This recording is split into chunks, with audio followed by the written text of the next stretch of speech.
नमस्कार, मैं हूं सुमित झा। आप देख रहे हैं पुरवैया डीएनए। झारखंड में एक नर्सरी है। यहां उन पौधों को वटवृक्ष बनाया जाता है जो देश में खिलते हैं और दुनिया के हर मुल्क तक दिखाई देता है। इस नर्सरी में ताकत को ऊर्जा दी जाती है, प्रतिभा को तराशा जाता है और यहां विरोधियों को छकाने के लिए ड्रिबलिंग की हर तकनीक सिखाई जाती है। झारखंड के सिमडेगा के इस नर्सरी में देश का राष्ट्रीय खेल हॉकी नई ऊंचाई हासिल करता है, लेकिन उस खेल से बिल्कुल से अलग जिसे सियासत खेलना पसंद करती है। बिहार में चुनाव होने वाले हैं और सियासतदान अपनी हसरत के पौधों को ड्रिबलिंग सिखा रहे हैं। डीएनए में इसका पूरा विश्लेषण हम करेंगे। पुरवैया डीएनए में सबसे पहले बात बिहार में चुनावी सरगर्मी की। बिहार की पूर्व मुख्यमंत्री और आरजेडी अध्यक्ष लालू यादव की पत्नी राबड़ी देवी इस बार विधानसभा का चुनाव नहीं लड़ेंगी। जी मीडिया संवाददाता अमित झा के एक सवाल के जवाब में उन्होंने कहा कि उनके दोनों बेटे तेजस्वी और तेज प्रताप इस बार विधानसभा का चुनाव लड़ेंगे और वे उनके लिए प्रचार करेंगे।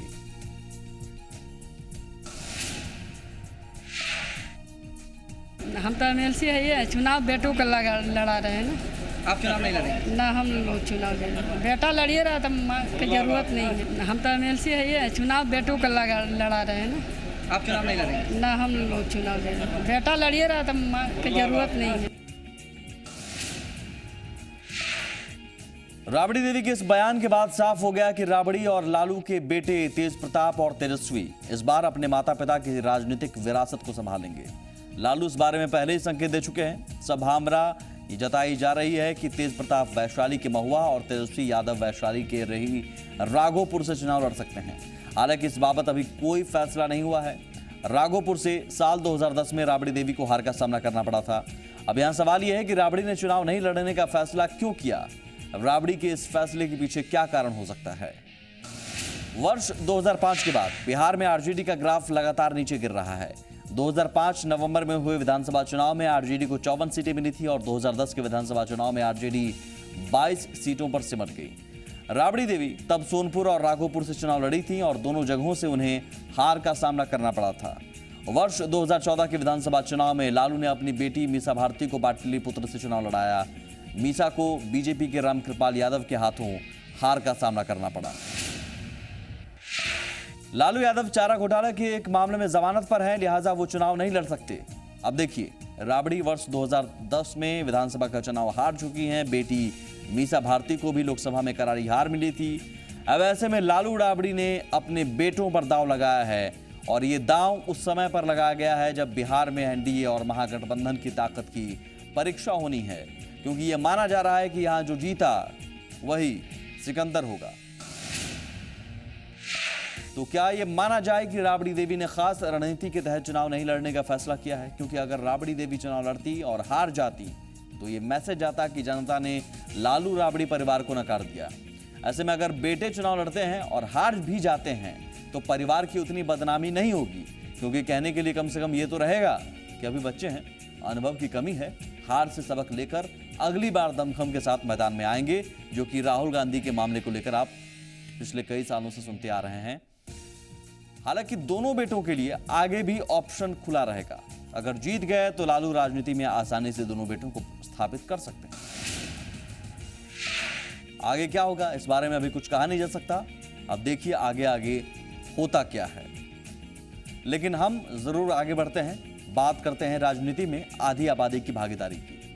हाल ही में एक रिपोर्ट आई है, कहा गया है कि दुनिया भर में महिला राजनेताओं का कद लगातार बढ़ रहा है। मौजूदा समय में दुनिया के 18 देशों में लोकतांत्रिक प्रक्रिया से चुनी गई महिलाओं की हुकूमत चल रही है, जिसमें 9 देशों में पहली बार किसी महिला को सत्ता की कमान हासिल हुई है। ये रिपोर्ट प्यू रिसर्च सेंटर, संयुक्त राष्ट्र संघ और वर्ल्ड इकोनॉमिक फोरम की ओर से तैयार किए गए हैं, जिसमें राजनीति में महिलाओं की भागीदारी को लेकर कई दिलचस्प आंकड़े जारी किए गए हैं। दुनिया में अब तक 5 ही ऐसे देश हैं जहां 15 साल या उससे ज्यादा महिलाओं ने राज किया है। भारत उन 5 देशों में शामिल है। दुनिया में 40 देश ऐसे हैं जहां 1 से 4 साल, 13 देशों में 5 से 9 साल और 5 देशों में 10 से 14 साल महिलाओं के हाथ में सत्ता की कमान रही है। दुनिया में अभी 79 देश ऐसे हैं जहां महिलाओं के हाथ में कभी कमान नहीं मिली। आपको जानकर आश्चर्य होगा, दुनिया की महाशक्ति अमेरिका में अब तक कोई महिला राष्ट्र का अध्यक्ष नहीं बन पाई। भारत में सामाजिक, राजनीतिक और आर्थिक क्षेत्र में महिलाओं की स्थिति भले ही बेहतर नहीं हो, लेकिन दुनिया में पिछले 50 साल में भारत ही इकलौता देश है जहां 21 साल महिला राष्ट्राध्यक्ष और शासन अध्यक्ष की हुकूमत चली। इंदिरा गांधी 1966 से 77 और 1980 से 84 के बीच भारत की प्रधानमंत्री रहीं और प्रतिभा देवी सिंह पाटिल 2007 से 12 के बीच देश की राष्ट्रपति रहीं। लेकिन भारत में जब लोकसभा और राज्यों की विधानसभाओं में महिलाओं के प्रतिनिधित्व की बात आती है तो यहाँ आंकड़े निराशाजनक हैं।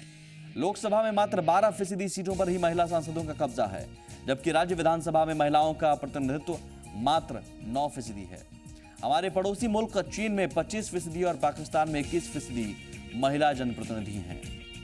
चीन में राजनीति में महिलाओं का प्रतिनिधित्व बढ़ा है तो इसके पीछे मुख्य वजह यह है कि वहां महिलाओं को 22% का आरक्षण दिया गया है, जबकि भारत में महिलाओं को 33% आरक्षण का प्रावधान वाला बिल सालों से अटका पड़ा है। ये बिल तब अटका हुआ है जब सभी प्रमुख पार्टियां चुनाव के पहले महिला आरक्षण की बात कहती हैं। आइए अब देखते हैं महिलाओं को अपना प्रतिनिधि चुनने के मामले में रैंकिंग में भारत कहां ठहरता है। वर्ल्ड इकोनॉमिक फोरम ने दुनिया के 142 देशों की शासन प्रणाली पर अध्ययन किया, जिसमें उसने भारत को 103 रैंकिंग दी है। एशिया के 18 देशों में भारत का स्थान 13वां है। सार्क के 8 देशों के बीच भारत 5वें नंबर पर है और ब्रिक्स के 5 देशों में भारत का स्थान चौथा है। ये आंकड़े बता रहे हैं कि भारत महिलाओं को सत्ता में भागीदारी देने के मामले में काफी पीछे है। आईपीयू की रिपोर्ट के हिसाब से संसद में हर 10 सदस्यों में सिर्फ एक महिला है। हालांकि पहले की तुलना में उनकी उपस्थिति का दायरा थोड़ा बढ़ा है। इस समय 543 सदस्यों वाली लोकसभा में महिला सांसदों की संख्या 65 है। राज्यसभा में 243 सांसदों में 31 महिलाएं हैं। 1952 के पहले आम चुनाव में सिर्फ 20 महिलाएं चुनाव जीत पाईं। यह संख्या लोकसभा के कुल सदस्यों का 4.1% था।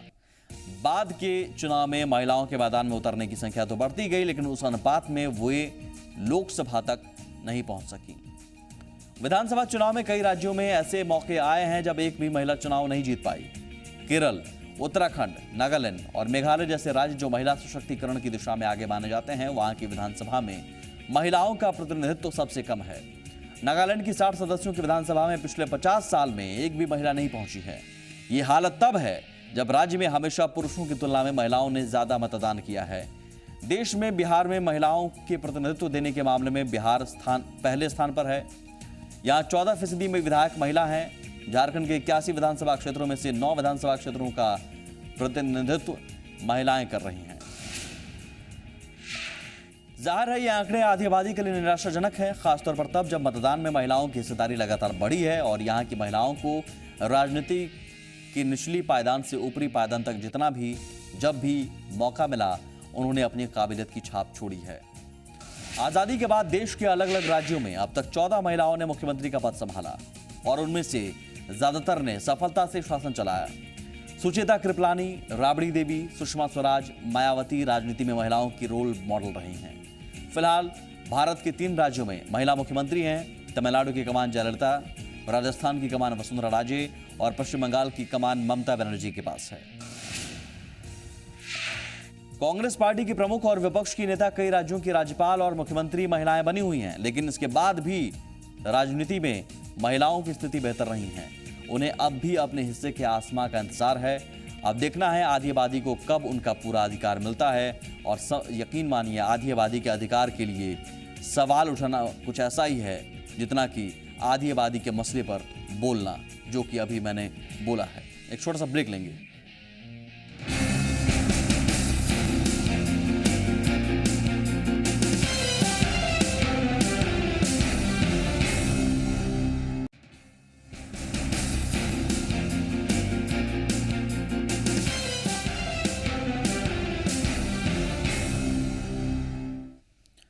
पूर्वी डीएनए में बात बिहार के किसानों की। सरकार कहती है बढ़ चला बिहार, लेकिन बिहार कितना बड़ा है ये देखना है तो आप राज्य के किसी किसान के घर जाइए। आपको उसके हालात को देखकर बिहार के विकास का अंदाजा लग जाएगा। सबसे पहले आपको एक तस्वीर दिखाते हैं। देखिए, तस्वीर पूर्णिया की है। यहाँ के किसान सरकार और अधिकारियों से नाराज हैं। इनका कहना है कि सरकार किसानों के कल्याण के लिए कोई काम नहीं कर रही है। किसानों को लेकर जो बातें हो रही हैं वो सिर्फ कागजों तक ही सीमित हैं। धरातल पर सरकार की कोई योजना उतरती नहीं दिख रही है। यही कारण है कि आज बिहार का किसान बदहाल है। सरकार की नीतियों के खिलाफ पूर्णिया के किसानों ने व्यापक आंदोलन की रणनीति बनाई है। 5 अगस्त से ये आमरण अनशन पर बैठेंगे। अपने आंदोलन को सफल बनाने के लिए इन लोगों ने एक किसान रथ निकाला है, जो इलाके के किसानों को आंदोलन के लिए गोलबंद कर रहा है। बिहार किसान मजदूर संघ के प्रतिनिधिमंडल पदाधिकारी एवं सरकार के दरवाजा को खटखटाते परेशान हो गए। हम समस्या को लेकर जाते हैं, ज्ञापन समर्पित करते हैं, मांग पत्र, लेकिन उस पर विचार नहीं होता है। इसीलिए जब तक हमारे समस्या का समाधान नहीं होगा तो हम आमरण अनशन में बैठेंगे। इसीलिए आमरण अनशन का रास्ता अख्तियार किया गया है। दरअसल इस साल सीमांचल इलाके के लोग एक के बाद एक कई प्राकृतिक आपदा के शिकार हुए। पहले चक्रवाती तूफान से इन्हें काफी नुकसान हुआ, उसके बाद भूकंप और अब सुखाड़ की मार यहाँ के किसान झेल रहे हैं। इस साल मौसम भले ही देश पर मेहरबान हो, लेकिन बिहार में जुलाई महीने में औसत से 23% कम बारिश हुई और अगस्त के शुरुआत में भी मानसून रूठा हुआ ही है।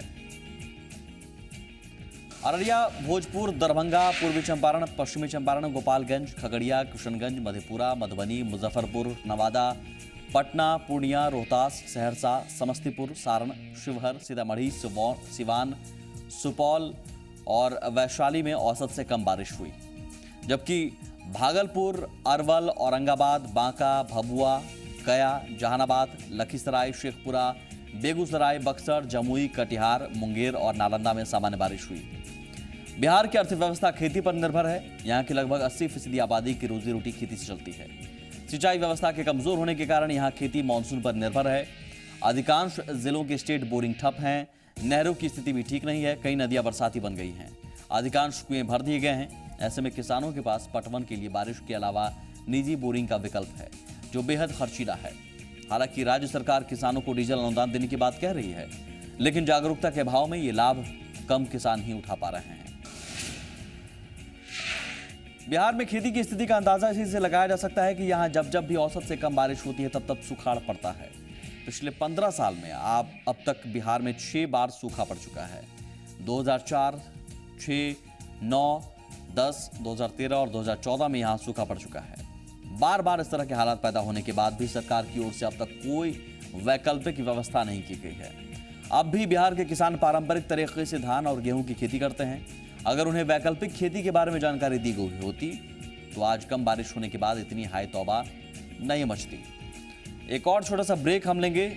ब्रेक के उस पार हॉकी की बात करेंगे।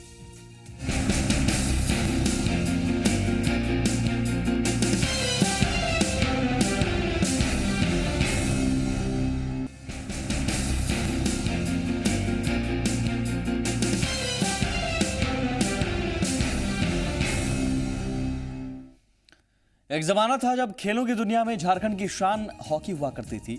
यहाँ की मिट्टी से हॉकी का अभी भी गहरा नाता है, लेकिन सरकार और खेल संघ की उपेक्षा के कारण अब यहाँ के खिलाड़ियों का वो रुतबा नहीं है जो पहले हुआ करता था। हालांकि हाल के दिनों में झारखंड में हॉकी को लेकर गंभीरता देखी जा रही है। राष्ट्रीय स्तर के कोच स्थानीय खिलाड़ियों को ट्रेनिंग देने झारखंड आ रहे हैं। अभी हाल ही में सिमडेगा में राष्ट्रीय पुरुष टीम के कोच रहे एम.के. कौशिक आए थे।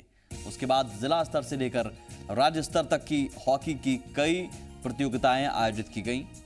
उम्मीद है इन आयोजनों से झारखंड में हॉकी के दिन बहुरेंगे और झारखंड में हॉकी एक बार फिर अपने स्वर्णिम दौर की ओर लौटेगी। 80 और 90 के दशक में जब भारतीय महिला टीम की घोषणा होती थी तो उसमें झारखंड की 4-5 खिलाड़ी एक साथ शामिल होती थी।